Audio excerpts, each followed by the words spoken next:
খুব সুন্দর প্রশ্ন করার জন্য। আপনি তো নিশ্চয়ই অবগত আছেন যে মানুষ একটা সেবামূলক প্রতিষ্ঠান করে কোনো মানুষের সাথে প্রতারণা করার জন্য না, সুন্দর করে মানুষের সাথে ব্যবহার দিয়ে নেকির ভবিষ্যতে যেন আল্লাহ পাকের কাছে কিছু পাওয়া যায় সেবার মাধ্যমে, সেজন্যই করে থাকে। আমাদের অভিপ্রায় সেরকম। অনেক দিন থেকেই আমাকে 2-4 বার রায়হান প্রশ্ন করেছে, স্যার আমাকে নাকি রাখা হবে না। আমি বলি যে তোমার কর্ম যদি খারাপ হয় তাহলে সম্ভব হবে না। আর যেহেতু সে অসৎ এবং তার প্রমাণিত হয়েছে, এই জন্য তাদের তো আশঙ্কা ছিল যে আজ হোক আর কাজ হোক এই প্রতিষ্ঠানে আমরা কাজ করার সুযোগ পাবো না। তাহলে এবং সামনে সে বলতো যে এই প্রতিষ্ঠান আমরা চলে যাই, আমাদেরকে বের করে দেওয়া হোক, দিলে এটা এই প্রতিষ্ঠানে আমি না খারাপ কথা বলেছে, না সেটা কি বলেছে প্রতিষ্ঠানে আমি গাড়ি মেরে দেবো। এটা উচ্চারণটা ঠিক হয়নি আমার মতো মানুষের টুপি মাথায় দিয়ে, কিন্তু এটা তারই বক্তব্য।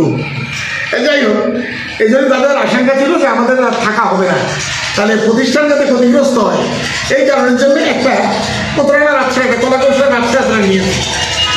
এই আমার আশ্রয় নিয়েছে যে ওষুধগুলো দেখা যাচ্ছে ভিডিওর ভিতরে, সেই ওষুধগুলো মূলত ফ্যামিলি প্ল্যানিংয়ের কাজের জন্য ব্যবহৃত হয়। এই ক্লিনিকের কোনো অপারেশনাল কাজে তার কোনো প্রয়োজন করে না।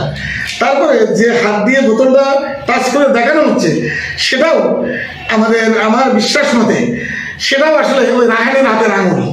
এবং সবচেয়ে মজার ব্যাপার হলো যে রুবিনা নামে যে মেয়েটা নার্স ছিল, সে পাশে একটা প্রহরীর মতো কাজ করতেছে, কেউ আসছে কি না আসছে। সুতরাং আমি আপনাদেরকে এতটুকু আশ্বস্ত করতে পারি যে আসলে আমরা প্রতারণার শিকার, আমরা ইচ্ছা প্রণোদিত হয়ে কোনো মানুষের সাথে এরকম প্রতারণা করিনি। এবং আমার জানা মতে আমার মেয়ের হাত দিয়েও কোনোদিন এখানে কোনো অবৈধ ঔষধ কোনো রুগীকে দিয়ে আমরা পয়সা গুছিয়ে নিয়েছি সেরকম কোনো কার্যক্রমে কোনো নজির নেই। কোনো গ্রাহক আজ পর্যন্ত আমাদেরকে এই ব্যাপারে কোনো বদনামের তাড়াতাড়ি করতে পারি এটা।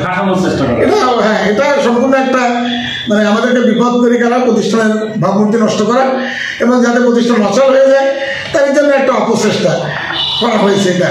কিন্তু মূলত এটা শাস্তিমূলক অপরাধের আওতায় আসা উচিত আমি মনে করি, এবং প্রকৃত ঘটনা উদ্ঘাটন হওয়া দরকার। হ্যাঁ, একটা প্রতিষ্ঠানের বিরুদ্ধে অভিযোগ আনতে গেলে আমি মনে করি তার সুনির্দিষ্ট হতে হবে, এবং যারা করবে তাদেরকেও দালিলিক প্রমাণ দিয়ে এটা প্রমাণ করতে হবে।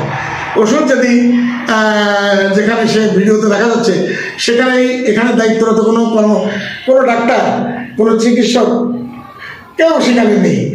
আমি নিজেও তদারকি করলে আমার সেখানে নেই। একজন পার্টনার অংশীদার সে ইন্ডিয়ায় যে বসে আছে ফ্যামিলি সহ, সেও নাই। তারপরে আরেকজন যে পার্টনার তার নিজস্ব ক্লিনিক আছে, সেও সেই ক্লিনিকের কাজে ব্যস্ত, এখানেও নাই। ডাক্তার সিরাজুল তাসকিরা বাদল সে চেম্বার ডিউটি করতেছে অন্য জায়গাতে, সেও নেই। ঠিক এরকম একটা অবস্থায় একটা উন্মুক্ত পরিবেশ হয়েছে, সুবর্ণ সুযোগ হয়েছে এই কাজটা সেই করা, ফাঁসানোর, আমাদেরকে ফাঁসানোর জন্যে।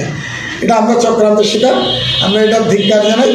হ্যাঁ, এবং আপনাদেরকে নিশ্চয়তা দিতে পারি যে এই প্রতিষ্ঠান যে কতদিন থাকবে না কেন, ওদের ভবিষ্যতেও, এখনের কথা তো বর্তমানের কথা তো বলবোই, তাছাড়া ওদের ভবিষ্যতে কখনোই অন্তত এই ধরনের ওষুধ জালিয়াতি কোনো প্রতারণামূলক ঘটনা আমাদের দিয়ে কখনোই সংঘটিত হবে না। আপনাকে ধন্যবাদ।